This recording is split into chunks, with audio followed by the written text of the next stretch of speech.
Hello everyone, welcome to examinator 365। कैसे हैं आप लोग? आई होप आप सब अच्छे होंगे। सो फ्रेंड, जैसे कि हमने पॉलिटी की क्लासेस स्टार्ट की थी और लास्ट क्लास में हमने फंडामेंटल राइट्स के बारे में पढ़ा था, इंट्रोडक्शन पढ़ी थी उसके बारे में। तो आज हम पढ़ने वाले उसके आर्टिकल्स। तो बिना टाइम वेस्ट किए आइए शुरू करते हैं। सो फ्रेंड, जैसे कि हमने पढ़ा था कि हमारे आर्टिकल्स 12 to 35 डील करते हैं with fundamental right in part 3। ये हम हमारी लास्ट वीडियो में पढ़ चुके हैं। इसकी इंपॉर्टेंस क्या है, ये कहाँ से हमने लिए, इसमें कौन कौन से आर्टिकल्स हैं जो ऑटोमेटिकली सस्पेंड हो जाते हैं या कौन से आर्टिकल्स हैं जो सस्पेंड नहीं होते हैं। ओके, तो आप लोगों को पता होना चाहिए कि आर्टिकल 20 एंड 21 को छोड़कर बाकी सारे आर्टिकल्स सस्पेंड हो सकते हैं, चाहे कोई भी इमरजेंसी हो। ओके, सो फ्रेंड्स, यहाँ पर हमारे आर्टिकल्स स्टार्ट होते हैं 12 to 35। Okay, so first of all I will tell you about article 12। So friends, ये आप लोग लिख लीजिएगा जो मैं बोल रही हूँ। आर्टिकल 12 हमारा डील करता है with the aspect of state. इसमें स्टेट की डेफिनेशन दे रखी है और फ्रेंड्स सेम यही डेफिनेशन आर्टिकल 36 में दे रखी है जो पार्ट 4 के लिए वैलिड है।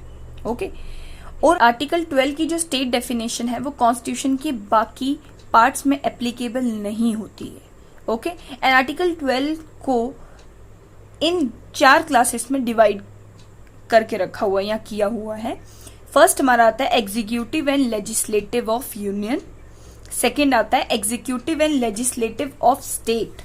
Third comes the local authorities. Friend, local authorities में हमारे आ जाते हैं panchayat boards, municipal boards. Okay, then other authorities.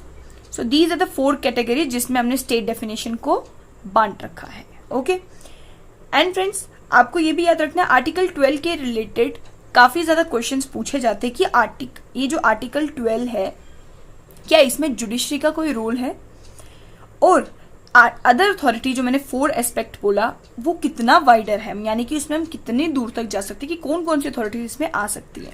तो फ्रेंड्स, इन सबके जवाब देने के लिए हमारे पास बहुत सारे केसेस आते हैं, तो वो केसेस की मैं सेपरेट वीडियो कभी बना दूंगी। आज मैं आपको कुछ हिंट के लिए कुछ 1 या 2 केसेस बताती हूँ, जैसे कि university of Madras versus Shantabai. इसमें सुप्रीम कोर्ट ने जजमेंट दी थी कि वो एक पार्ट है, जुडिशरी एक पार्ट है। Okay, then electricity board Rajasthan versus Mohanlal. तो ये बहुत सारे केसेस है फ्रेंड्स, तो आपको ये cases as per your exam perspective पता होने चाहिए। This was the article 12। Okay, अब हमारा आता है आर्टिकल 13 जो ये कहता है कि कॉन्स्टिट्यूशन सुप्रीम है। ओके, सो आर्टिकल 13 को लेजिस्लेटिव की पावर पे रोक लगाने के लिए ऐड किया गया था, अमेंड किया गया था, ताकि वो कोई ऐसा लॉ ना बनाए जो फंडामेंटल राइट को वायलेट करे। ओके, तो इसके अंदर 2 क्लॉजेस आते हैं। सो आर्टिकल 13 क्लॉज 1 बात करता है प्री कॉन्स्टिट्यूशन लॉज के बारे में, मतलब कि वो लॉज जो कॉन्स्टिट्यूशन के फोर्स में आने से पहले बने हो और अगर वो फंडामेंटल राइट्स को वायलेट करते हैं तो वो ऑटोमेटिकली वॉइड हो जाएंगे। Okay, then comes the article 13 clause 2 जो बात करता है पोस्ट कॉन्स्टिट्यूशन लॉज के बारे में, मतलब कि जो स्टेट्स को ऐसे लॉज बनाने से रोकता है जो फंडामेंटल राइट्स को वायलेट करे। So article 13 clause 1 and article 13 clause 2 के थ्रू आर्टिकल 13 जुडिशियल रिव्यू की पावर एक्सरसाइज करता है इंडिया के सारे लेजिस्लेचर के ऊपर, चाहे वो प्री हो या पोस्ट कॉन्स्टिट्यूशनल हो। अब आर्टिकल 13 में 2 बहुत इंपॉर्टेंट एरियाज है। First is doctrine of eclipse, second is क्या कॉन्स्टिट्यूशन का अमेंडमेंट हो सकता है या नहीं। सो फर्स्ट हमारा आता है डॉक्ट्राइन ऑफ एक्लिप्स, जो कहता है कि अगर कोई लॉ जो फंडामेंटल राइट्स के वायलेटिव है तो वो ऑटोमेटिकली खत्म नहीं होगा, वो सिर्फ फंडामेंटल राइट से ओवरशैडो हो जाएगा, और जब लॉ की इनकंसिस्टेंसी या उसका जो वायलेटिव नेचर है वो खत्म हो जाता है किसी अमेंडमेंट के थ्रू, तो ये लॉ फिर से एक्टिव हो जाएगा। डॉक्ट्राइन ऑफ एक्लिप्स इंडिया में फॉर्मुलेट हुआ था because of this case, that is Bikaji versus state of MP, बाकी इसमें उसने वही कहा था जो मैंने अभी आप लोगों को कहा कि अगर कोई लॉ फंडामेंटल राइट्स में इनकंसिस्टेंसी है किसी वजह से, तो अगर हम उसमें कुछ अमेंडमेंट्स लाके, कुछ बदलाव लाके उसमें वो इनकंसिस्टेंसी को खत्म कर दें तो वो लॉ फिर से एक्टिव हो सकता है। तो फ्रेंड्स, इसके बाद हमारा आता है डॉक्ट्राइन एंड सेवरेबिलिटी। सेवरेबिलिटी का मतलब है कि सेपरेट करना। तो ये डॉक्ट्राइन ये कहता है कि कोई भी लॉ फंडामेंटल राइट से वॉयलेट है या इनकंसिस्टेंट है, तो जो भी प्रॉब्लमेटिक प्रोविजन है अगर आप उसे सेपरेट कर सकते हैं तो सिर्फ ये पार्ट वॉइड रहेगा, बाकी जितना भी एक्ट है वो आपका वैलिड है।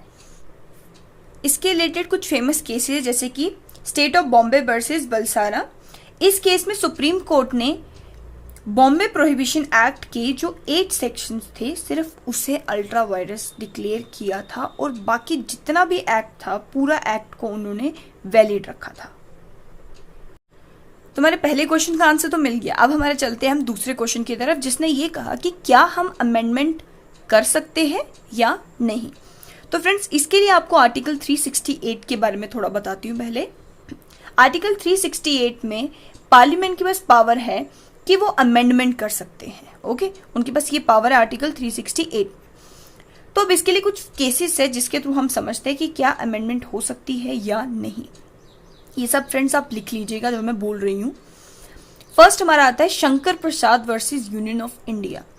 अब इसमें सुप्रीम कोर्ट ने क्या कहा? सुप्रीम कोर्ट ने कहा कि आर्टिकल जो 368 है के अंदर जो अमेंडमेंट करने की पावर है उसके थ्रू वो फंडामेंटल राइट्स को अमेंड कर सकते हैं।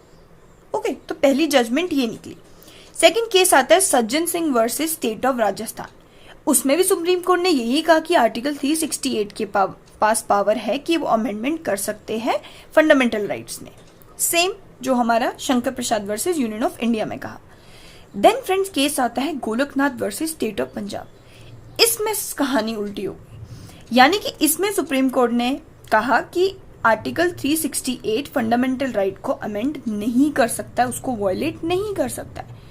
तो ये पहला केस था फ्रेंड जिसमें सुप्रीम कोर्ट ने ये कहा कि पार्लियामेंट के पास पावर नहीं है कि वो कोई भी कॉन्स्टिट्यूशन अमेंडमेंट या फिर फंडामेंटल राइट को अमेंड कर सके। देन द मोस्ट इंपॉर्टेंट और the most famous case come the Kesavananda Bharati case versus state of Kerala. इसको बैलेंस केस भी हम बोल सकते हैं क्योंकि इसमें उन्होंने कहा कि आर्टिकल 368 के पास ये पावर है या पार्लियामेंट के पास ये पावर है कि वो अमेंडमेंट कर सकते हैं, कॉन्स्टिट्यूशन अमेंडमेंट भी कर सकते हैं, फंडामेंटल राइट्स को भी वो अमेंड कर सकते हैं। बस उन्हें ये ध्यान रखना है कि वो कॉन्स्टिट्यूशन का जो बेसिक स्ट्रक्चर है उसे वॉयलेट ना करें। ओके फ्रेंड्स, तो this was the article 13। So friends, article 12 and article 13 हमने इस वीडियो में पढ़ा। ये आर्टिकल्स बहुत इंपॉर्टेंट है फ्रेंड्स, आपको इस नोट्स में ये नहीं दिख रहे थे इसीलिए मैंने सेपरेट उसको आपको बता दिया। अगर आपको उसके लिए नोट्स चाहिए तो आप प्लीज़ मुझे कमेंट कर दीजिएगा, तो मैं आपको उसके नोट्स अवेलेबल कर दूंगी। नेक्स्ट वीडियो में आपको दिखा दूंगी अगर आपको चाहिए होंगे तो। सो फ्रेंड्स, आज की वीडियो मैं यहीं पे खत्म कर रही हूँ। नेक्स्ट वीडियो में हम पढ़ेंगे right to equality article 14 to 18। Separate videos में बना रही हूँ फ्रेंड्स क्योंकि मैं एक एक केसेस, एक एक इंपॉर्टेंट चीज जो उस आर्टिकल से जुड़ी हुई है वो मैं आपको बता रही हूँ। एक साथ बताने में बहुत इजी रहता है, आर्टिकल 14 ये होता है, आर्टिकल 15 ये होता है, आर्टिकल 16 ये होता है, तो बट वो एग्जाम पॉइंट ऑफ व्यू से आपको इतना नहीं, बेसिक्स आपको नॉलेज हो जाएगी बट डिटेल में आप नहीं जा पाएंगे, है ना। तो इस वजह से मैं अगली बार से आर्टिकल जो भी बताऊंगी तो मैं उसको आप एक नोटबुक पे लिख दूंगी, रफ नोटबुक पे या फिर एक शीट पर, जिससे आप उसका स्क्रीनशॉट ले सकते हैं या आप उसको नोट डाउन भी कर सकते हैं। सो फ्रेंड्स, तो मैं वीडियो आज यहीं पे खत्म कर रही हूँ। आई होप आपको मेरी वीडियो अच्छी लगी हो, तो if yes please do like, share and subscribe my channel and please motivate me to make my next videos. Don't forget to press the bell icon so you get all the updates of this channel. Till then, take care. See you in the next video.